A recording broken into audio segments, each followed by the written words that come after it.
أما بعد فأعوذ بالله من الشيطان الرجيم بسم الله الرحمن الرحيم ليس البر أن تولوا وجوهكم قبل المشرق والمغرب ولكن البر من آمن بالله واليوم الآخر والملائكة والكتاب والنبيين وآتى المال على حبه ذوي القربى واليتامى والمساكين وابن السبيل والسائلين وفي الرقاب وأقام الصلاة وآتى الزكاة والموفون بعهدهم إذا عاهدوا والصابرين في البأساء والضراء وحين البأس أولئك الذين صدقوا وأولئك هم المتقون.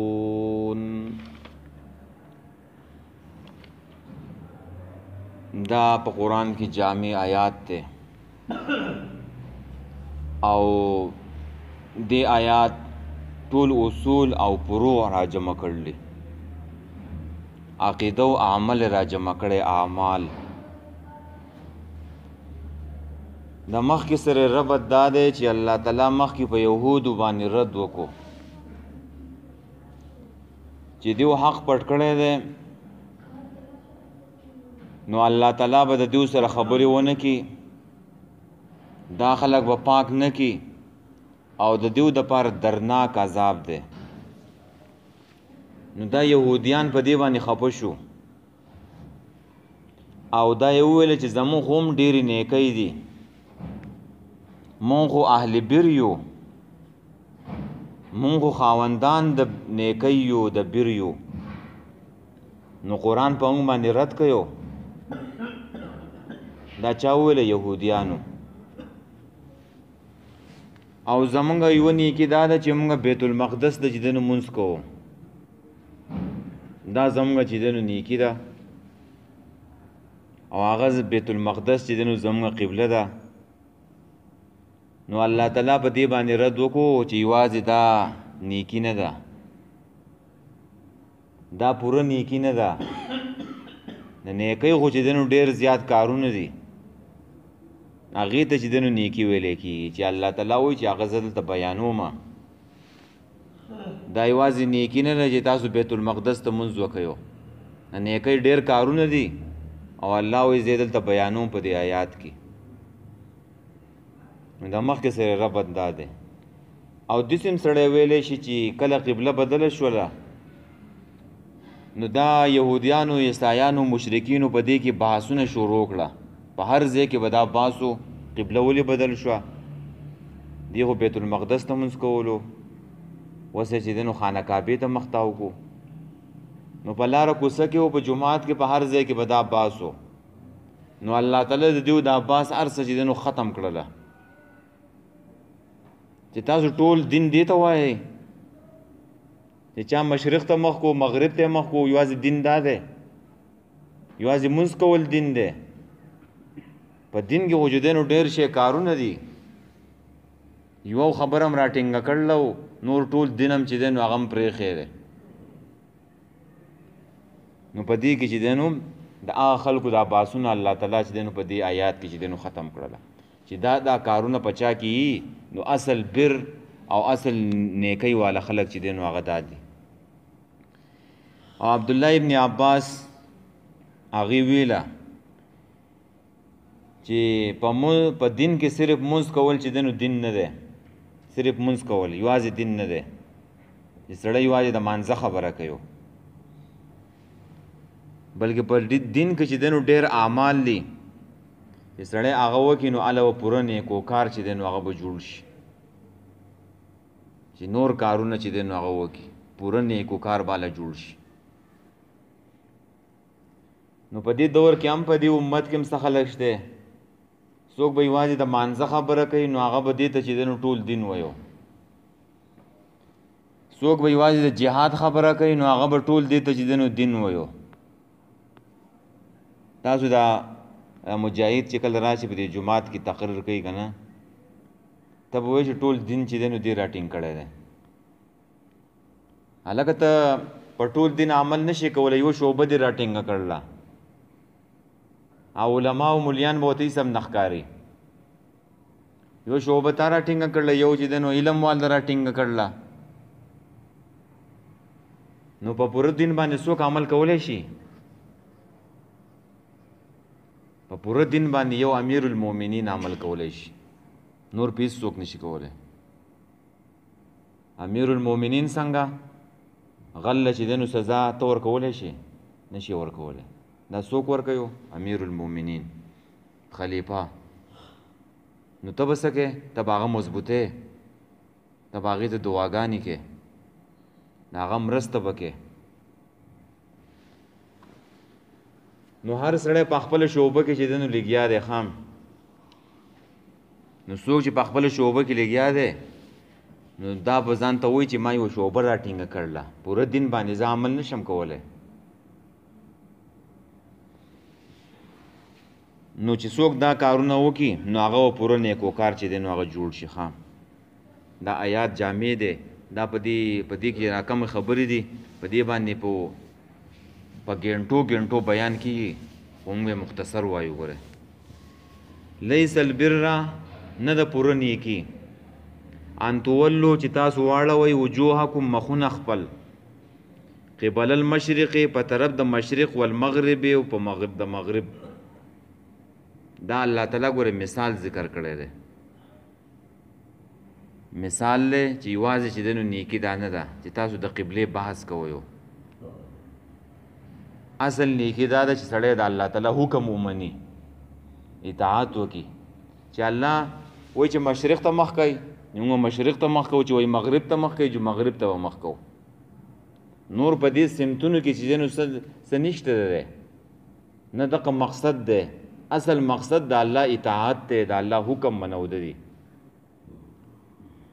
نو چې نبی علیہ السلام بیت المقدس ته منځ کولو نو هغه هم د الله حکم و اوس چې مخ تاو کو خانه کعبې ته نو اوس هم د الله حکم دی مخکې هم پکې ثواب و اوس هم پکې ثواب دی او اجر دی نو اصل مقصد دا دی چې د الله تعالی حکم منودل پکار دی ولکن البر دسی به وایي چې ولکن ذل بر دا مضاف په قرآن کې حذف کیږي چې خاوند د نیکۍ هغه څوک دی من آمنا چا چې ایمان راوړو بالله په الله باندې والیوم الاخر او په ورځ وروستنۍ باندې والملائکة او په ملائکو باندې والکتاب او په کتابونو باندې والنبیین او پیغمبرانو باندې دا پنځه خبرې راوړي چې دا د ایمانیاتو سره تعلق ساتي ایمانیات دي عقیدې سره تعلق ساتي نیکی د هغه چا ده چې هغه ایمان راوړي ښه په دې خبرو باندې دا خاوند د نیکۍ دا سړی دی تاسو یو خبره راټینګه کړله چې قبله بدله شوله او منځ کې پکې ایمان در پکې نشته نو اصل نیکوکار هغه څوک دی چې هغه عقیده چې دی نو د قرآن او د سنت مطابق برابر شي عقیده اول د بنیاد اول عقیده ده نو په دې کې پنځه ایمانیات راوړلی شو دي ښه په الله باندې ایمان څه دی په الله باندې ایمان دا دی سړی د الله په وجود باندې ایمان راوړي چې الله تعالی موجود دی په وجود باندې دویم د هغه په صفاتو باندې چې دی نو ایمان ولري د الله په صفاتو باندې او دریم دا چې توحید الوهیت ومني توحید الوهیت دې ته عقیده ویلی کېږي د الله په ذات کې یو وګڼې الله په صفاتو کې یو وګڼې الله په عبادت کې چې دی نو یو وګڼې چې خالص د هغه عبادت دې وشي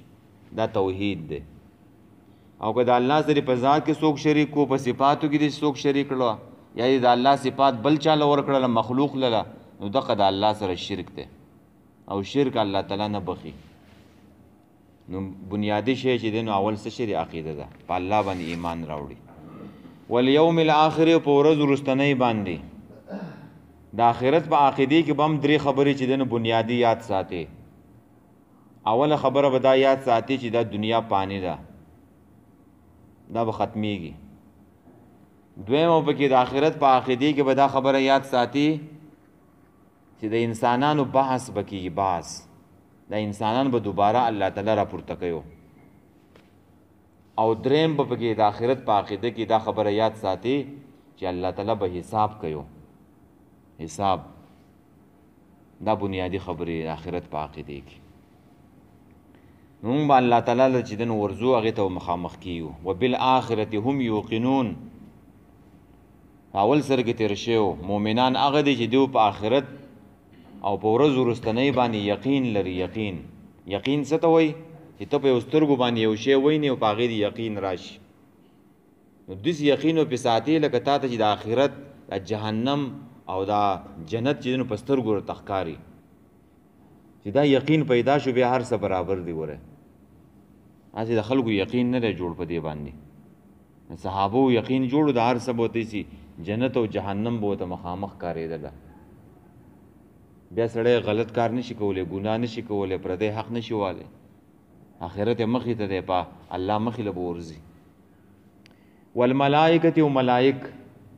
په ملائکو ایمان دا دی چې دا یو مخلوق دی او الله تعالی د نور نه پیدا کړلی. حساب یې الله ته معلوم دی، د الله تسبیح او د الله پاکي چې دی نو بیانوي. او دا ډېر ګڼ مخلوق دی. بر آسمانونو کې انسانانو سره ورسره یو کرامن کاتبین دي، لیکل کوي، ښه اعمالم لیکي، بد اعمالم د انسانو لیکي، د انسانانو حفاظت هم کوي. والکتاب یو په کتابونو باندې، یعنې ټولو کتابونو باندې، آسماني کتابونه په هغې باندې به ایمان لري چې دا د الله تعالی طرف نه حق و. قرآن مجید په صحیح حالت کې زموږ سره راسره دی. نور آسماني کتابونه هغه د الله تعالی طرف نه حق و، اوس په دنیا کې چې دی نو هغه په صحیح حالت کې موجود نه دي.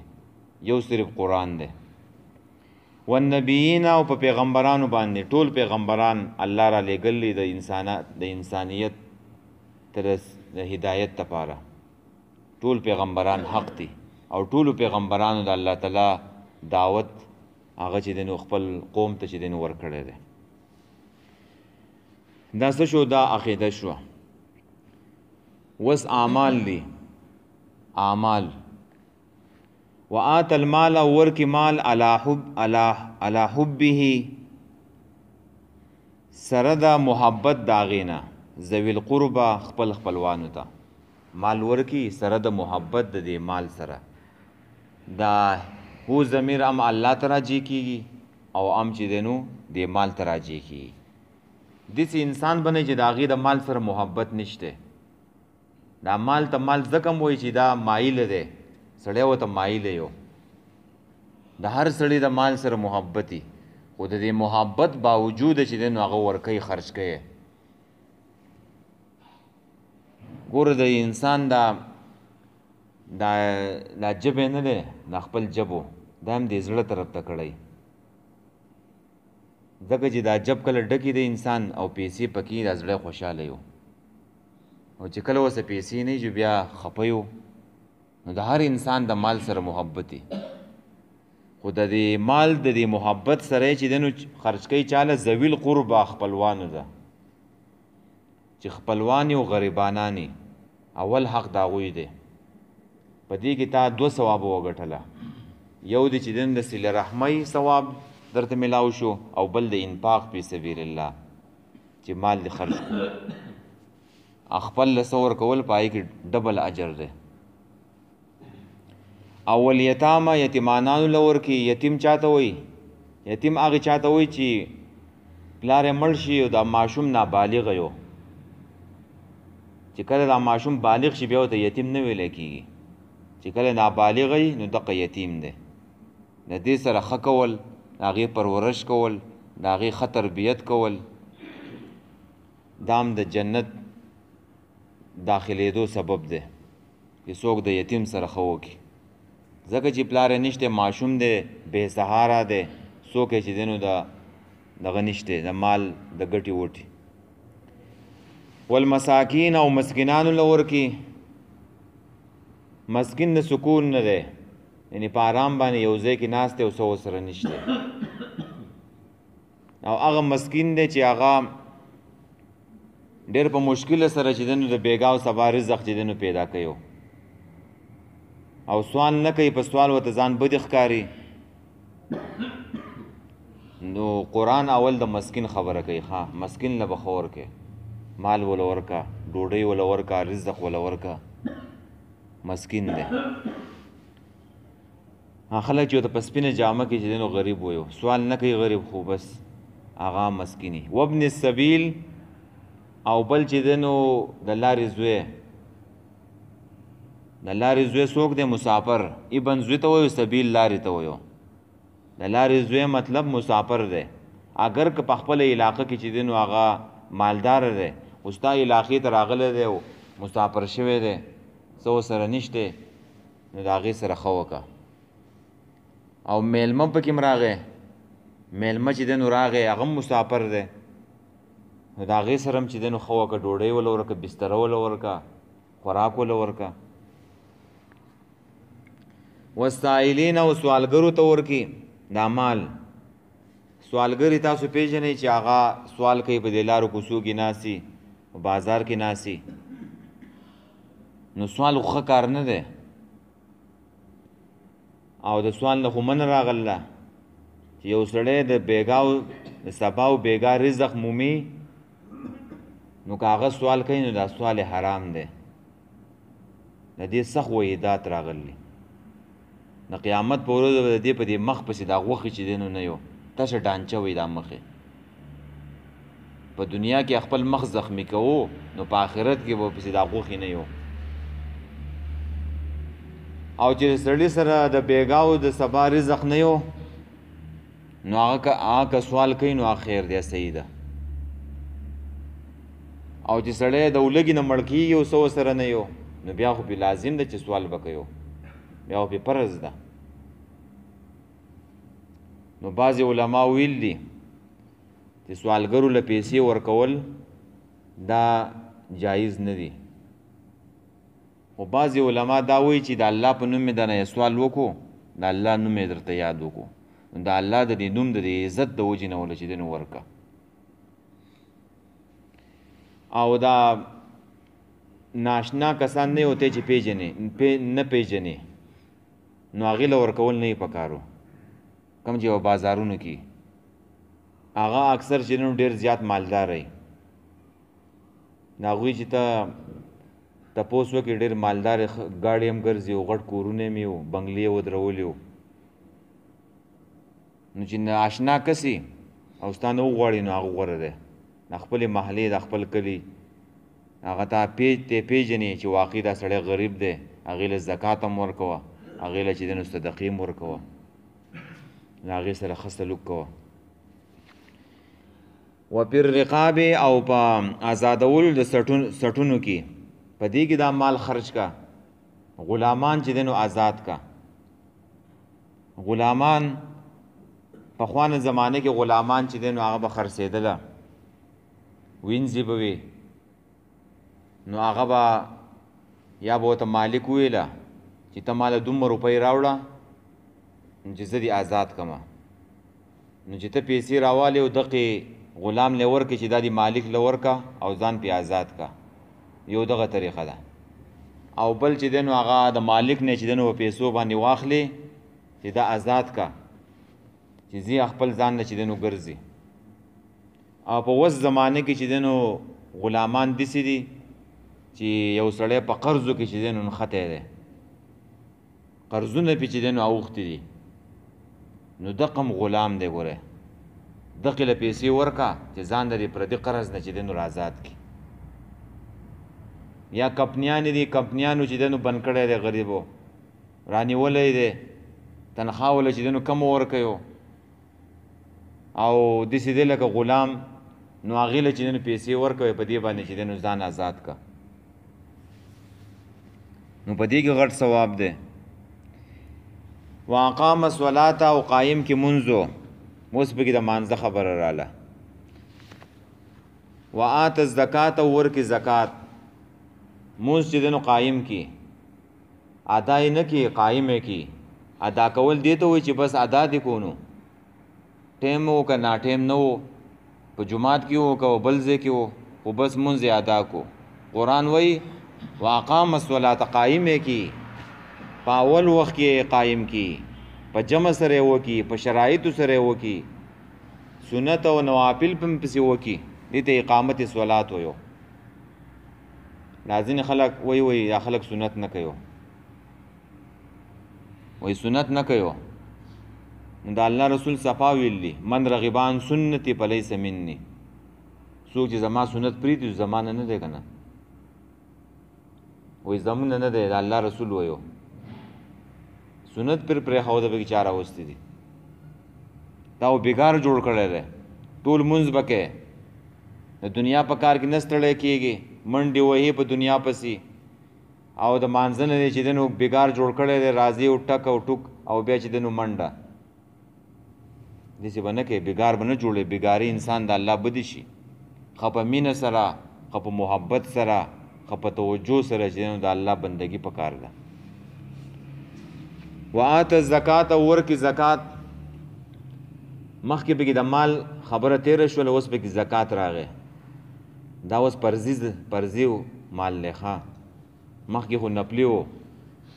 یوازې ګورې زکات ورکول نه دي، د زکات نه علاوه نور هم چې دی نو حق شته. د الله رسول وایي ان فی المال حقا سوى الزکات، د زکات نه علاوه چې دی نو هغه هم په دې مال کې چې دی نو حق دی. هغه نپلی دی او دا چې دی نو پرزي دی، دا خو به خامخا ورکې، د دې نه خو نشي خلاصېدلی. زکات چې ټیم پوره شي دا به فوراً ورکې. خو د دې سره سره چې دی نو بیا څه شی دی، نپلی مال ورکول چې دی نو هغه صدقات هغې ته ویلی کېږي چې هغه سړی په هر ټیم کې ورکولی شي. دا اوس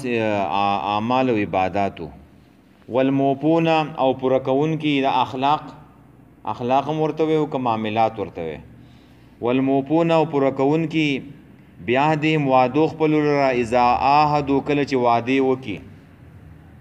دا په معاملاتو کې هم راځي او په اخلاقو کې هم راځي. وفا کوونکي د وعدو لره کله چې وعده او لوز وکړي. او ان العهد کان مسؤولا، الله وایي چې وعدې پوره کوي، زه به د وعدې په باره کې تپوس کوم. دا د مؤمن صفت به وعده او لوز کومه خبره وکړي نو هغه به پوره کوي. په دې کې هم د جمعې په ورځ باندې بحث کړی د وعدې پوره کولو په باره کې. او څوک چې نه پوره کوي جو منافق دی، کامل مسلمان چې دی نو هغه نه دی. مسلمان به هر لوز او هر وعده چې دی نو هغه پوره کوي. چاته دې وویله چې هلکه زه پلانکي ځای ته راځه، زه ستا انتظار کوم، دا وعده شوه. تا ته چا وویله دلته ودرېږه زه راځمه، دا وعده شوه. خرید و فروغ، معاملات، نکاح، لین دین، تجارت، شراکت، دا ټول څه شی دی؟ دا وعدې دي. ښه اګریمنټو، سټامپ پیپرو، قسمو، دا ټولې وعدې دي. او بیا خلک د خپلې وعدې نه تښتي، وایي ما لیکل نه دي کړي، ما قسم نه دی خوړلی، ما خبره نه ده کړې. دا مؤمن طریقه دا نه ده. مؤمن به وعدې پوره کوي. والصابرین فی البأساء، او دا صبر کوونکي دي، اخلاق دي، دا صبر وکړي. ښه والصابرین، او صبر کوونکي دي فی البأساء، په وخت د سختو کې. باس ویل کېږي فقر ته. تفسیر طبري وایي البأس الفقر او الضراء المرض. باسا وایي فقر ته، غریبي ته. په انسان باندې غریبي راشي، رزق یې تنګ شي، په کور کې چې دی نو هغه رزق او څه نه میلاویږي، نو دا فقر دی. په دې کې به انسان صبر کوي. او دا ورځې الله تعالی چې دی نو تاوی را تاویو، کله ښه حالت خوشحالي، کله چې دی نو رزق به تنګي، کله به پراخي، کله به خوشحالي، کله به غمي. په دې کې به انسان چې دی نو صبر کوي. هغه رب چې دی نو د هغې سره تعلق جوړ که، هغه اسمانونو باندې چې رب دی، نو حالات به دې چې دی نو ټیک شي. او چې د هغې الله نه چې دی نو تعلق دې برابر نه و، نو بیا به دې چې دی نو حالات خراب شي. مونځ، عبادت، نیکی کول، په دې کې د انسان رزق هم چې دی نو پراخه کېږي. تقوا، پرهیزګاري، صله رحمي دا اسباب دي د رزق د پراخیو او که تنگ شي نو بیا به صبر کوي شکایت او شکوې به نه کوي والضراء او په تکلیفونو مرضونو کې بیماری راشي نو دا به ثواب ګڼي دا بیماری دا مرض چې په دې کې به الله زما دپاره خیر لیکلی په دې باندې به الله زما ګناهونه وریږي په دې باندې به الله زما درجې بلندي کي او د الله د طرف نه ده او الله به چې نو خکۍ داسې ویل پکار دي دې هسپتالونو ته چې ورشي سړی حیران شي مخکې شپه مونږ بیمار ته پوس لتلو د هغه شاهد حسین نه دی د هغې هسپتال نو دا د چا نه خپې کټ وې د چا نه چې دی نو لاسونه کټ و او دا اکسیډنټ والو حادثاتو والو او ماشومان هم پکې وو خپې د چا کټ وې او دا پلسترې وله کړ وې نو ته چې په روغ صحت یې په دې باندې د الله شکر ادا کوه هسپتالونه چې ورشي نو حالات د انسان ډېر خرابي ډېر سړي له افسوس خفګان ورځي نو په دې خپل حالت باندې چې دی نو د الله شکر ادا کوه د الله بندگی کوه خلک په کم بیمارو کې په کم تکلیفونو کې چې دی نو اخته دی نو په بیمارو کې به صبر کې ښه وحین البعث او په وخت د جنگ کې حین القتال په وخت د جنگ کې اس نه چې کافر راله او جنگ دی او ته کور ته منډې کې ثابت قدم به اوسېږي د جنگ د میدان نه تخته نشته هلته به صبر کې صبردار چې مضبوط ودرېږي حدیث کې راځي یو صحابي دی د هغې نوم بشیر نوم دی بشیر هغه راغی وی ای د الله رسوله وی لاس را دې خوا مسلمانېږم خو یې دوه کاره چې دی نو صفا درته ویم دا نشم کولی یو زکات نشم ورکولی او بل جهاد نشم کولی ولی وی زما درې اوښې دي او چې زه پکې زکات ورکمه نو زما بچي به څه کوي او جهاد ځکه نشم کولی چې په زړه باندې کمزوری یم چې جهاد نه له څوک لاړ شي او چې واپس راوتښتي نو د تلو ثواب یې دومره نه دی څومره چې را تښتېدو هغه ګناه چې دی نو څومره خطرناک دی نو دا خو نشم کولی نبي علیه السلام ورته وویله وایي چې ته زکات نشي ورکولی ته چې دی نو جهاد نشي کولی فإذن تدخل الجنه نو جنت بیا څنګه غواړې یا به جنت ته څنګه ځې نو بس دا خبره چې د الله رسول وکړه فورا یې خپل عمل بدل کو نور پکې څه نه و وی د الله رسول وی که هر څه که د لږ نه مرم هم خو زکات به ورکومه او که هر څه جهاد له به ځمه خو ځان به مضبوطومه نه به راتښتمه اگر که شهید شمه بس لاس یې ورکو بیعت یې د الله د رسول څه وکړو په یو څو سکنډه کې خپل هر څه چې دی نو بدل کړه او زموږ خلک وایي چې یاره په خلاره به ځان کې تبدیلي راولو صحابو کې دا چل نه و فورا څه خبره به یې واورېد عمل بدل حجی په جنگ کې صبر کول اولئک الذین صدقوا دغه کسان رښتیني دي څه ورته وویله که دوی د نیکۍ دعوه وکړي چې مونږ اهل البر یو مونږ نیکۍ واله یو نو دا په دې کې د الله وایي چې رښتیني دي ګوره دا خلک دا کم صفتونه چې تیر شو چې ایمان یې دی عقیدې ده او مال خرج کوي په غریبانانو مسکینانو په مسافرو او په سوالګرو باندې مونځ قایموي زکات ورکوي وعدې پوره کوي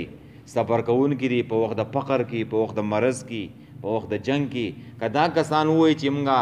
نیکي کوو نو دا رښتیني خلک دی ښه دا په دې خپله دعوه کې رښتیني دي وره واولئک هم المتقون او دا خلک نه دي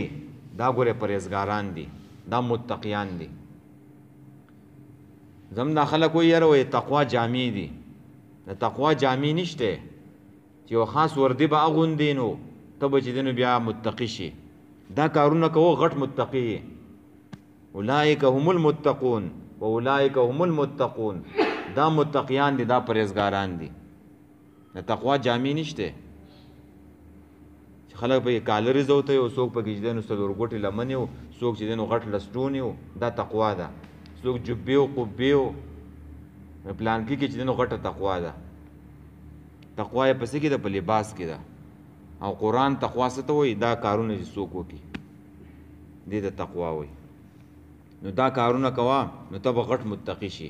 الله ورته متقیان ویله مسته لیس البر نه د پوره نیکي ان تولو چې تاسو واړوئ وجوهکم مخونه خپل قبل المشرق په طرف د مشرق والمغرب او په طرف د مغرب ولکن البر لیکن نیکی د هغه چا ده من آمنا چا چې ایمان راوړو بالله په الله باندې والیوم الاخر او په ورځ وروستنۍ باندې والملائکة او په ملائکو باندې والکتاب او په کتابونو والنبیین او په پیغمبرانو باندې وآت المال او ورکې مال علی حبه سره د محبت د هغې نه چاته ذوي القربا خپلوانو ته والیتام او یتیمانانو ته والمساکین او مسکینانو ته وابن السبیل او مسافرو ته والسائلین او سوالګرو ته وفي الرقاب او پس آزادولو د سټونو کې په دې کې خرج کړي واقام الصلاة او قائم کې منځ وآت الزکات او ورکې زکات والموفون او وفا کوونکي بعهدهم وعدو خپلو لره اذا عاهدو کله چې وعدې وکړي والصابرین والصابرون یې ونه ویلو والصابرین یې وویله په دیو کې د دیو مدحه او صفت چې دی نو مقصود دی نو داسې معنی به کې والصابرین او زه صفت کومه د صبر کوونکو بالباسای په وخت د فقر کې والضراء او په وخت د مرض کې په وخت د بیمارو کې وحین البأس او په وخت د جنگ کې په وخت د قتال کې اولئک الذین دغه کسان رښتینی دي و اولئک هم المتقون او دغه کسان تقوا والدي دغه کسان متقیان دي وایي یو کسو څوک به وایي